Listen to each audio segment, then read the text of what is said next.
Hey guys, welcome back to Vintage Halloween. So I thought I would start a new series here on my channel, sort of about decorating and how it's just some tips and tricks to sort of hone our own style and sort of create our own aesthetic.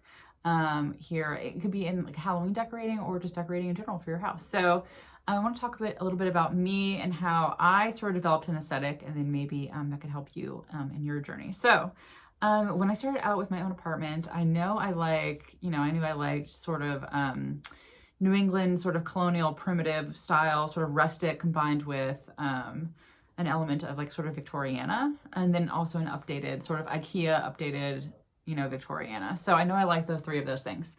I was also at the time like very concerned with trying to make my house look like a magazine cover.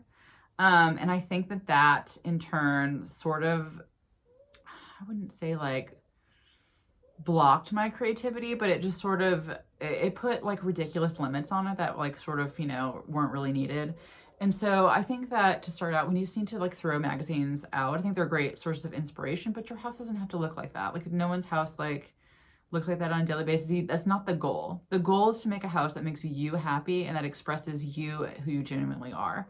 And so once I stopped, trying to make my house look like, a cover of a magazine, or, I stopped trying to do that, the design got better, and it got better and better, and I liked it more, and it was more authentic to me. I had these floral curtains combined. This was like in my old apartment. I had these like, I think they're sort of chinoiserie, sort of like an Asian sort of style red curtain. And I had them on a birch tree wall. And so it looked like insane. It looked completely bonkers.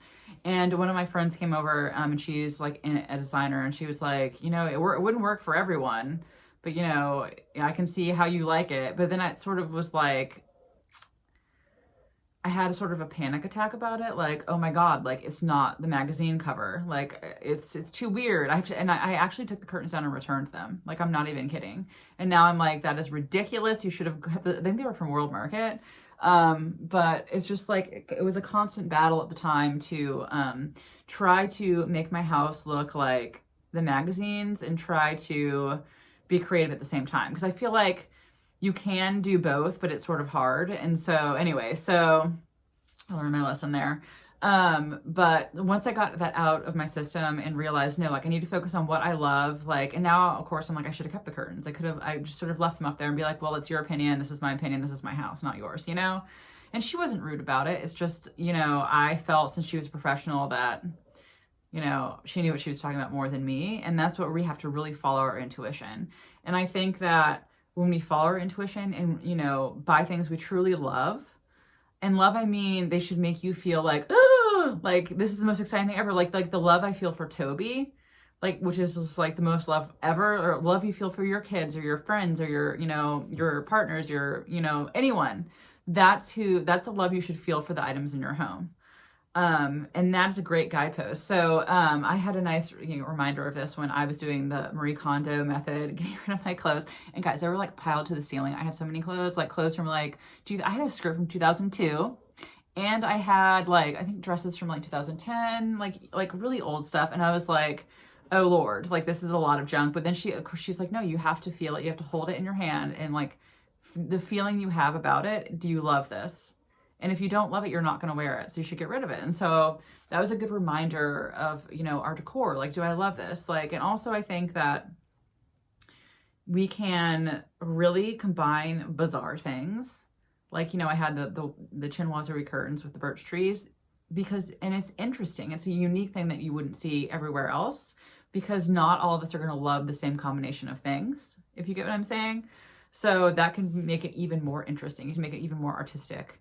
If we go with what we love. So yeah, so I think that like when we're starting out decorating, definitely collect things you love, sort of use that as a guidepost, and also just look at a lot of things. Like magazines are great to look at and see, ooh, I like how this person did this. Like I worked for a interior design firm for last couple. Don't you just love it when you like fall over your words? Anyway, I worked there and saw my colleagues do really interesting things, like really combine different, materials like lucite with, gold finishes. And it was just really interesting to see. And it just sort of inspired me to look at my house in a different way. And so I think that's good, but I don't think we need to have that pressure, especially in the Halloween community where we're more eclectic and more artistic in what we like, that we're supposed to be in that box, because we're not supposed to be in that box. And I think that we can be really, really creative with what we do. So when I was thinking about doing like Halloween in my house, because I mean, when you're on Instagram and you have like people listening to you, as you know, like you feel like, oh, maybe I should be doing this for Instagram. But like, in my opinion, you should never do anything for Instagram. Like it should always be like your genuine self. And so for me, doing my entire house Halloween is not genuine to who I am. And so I felt like it was better to have it in the office and have it sort of centered around the collection, because that's like what my whole thing's about, is my collection and loving the collection and sharing Halloween joy with everyone. And so I thought that's authentic to me to have it in one room. And I'm going to do little touches in the rest of my house, but I love color. I love white walls. I love the 80s. I love different time periods. I love Art Deco. I love Victoriana. I love different things. And it'd be fun to play with that in the rest of the house. And then still have, that spooky element going on. So for me, that was what was the most authentic to my soul as a decorator, or a spooky decorator. But yeah, I just love to see what you guys do, because it's awesome. What we do is awesome. I think this community is so artistic and so just open to being ourselves. Like we don't feel like we have to hide. Like the first time I had a shelf of Halloween stuff in my hallway in my apartment, I'm like, I need to hide this. And I mentioned that a little bit in my apartment therapy, the second apartment therapy article, how I felt, it was like my designer friend. It's like, well, it works for some people, but not for everyone. Like you need to be in the box and and then, normal people, cookie cutter box, but it's like, this is what I love. So I'm just going to do it anyway. And I've had a couple of y'all come up to me like in stores or like, just walking around in Houston being like, I was too afraid to do this and I saw you do it, and it inspired me to do it. And that's what like gives me joy, is knowing that, we're being ourselves, and I'm helping you be yourself and you're helping me be myself. Like we're helping each other create something really unique and really cool. And how fun it is that we get to do this together. So yeah, so that's what I sort of think, that the best design definitely comes from our authentic selves, our creativity, combined with, things that we love. Yeah. So anyways, get off my soapbox. And you heard Toby snoring. He's on the curtain snoring. But yeah, so it's just something I sort of think about a lot. So I'd be interested to hear what you guys think about that topic. So yeah, so if you're thinking about decorating or redecorating, a good way to start out is, what do I love? What do I have that I already love? What do I need to get to do, the sort of design I have in my head, and go from there. Yeah. But anyway, that's what I think. And Toby's asleep. Anyway, I'll talk to you guys next week.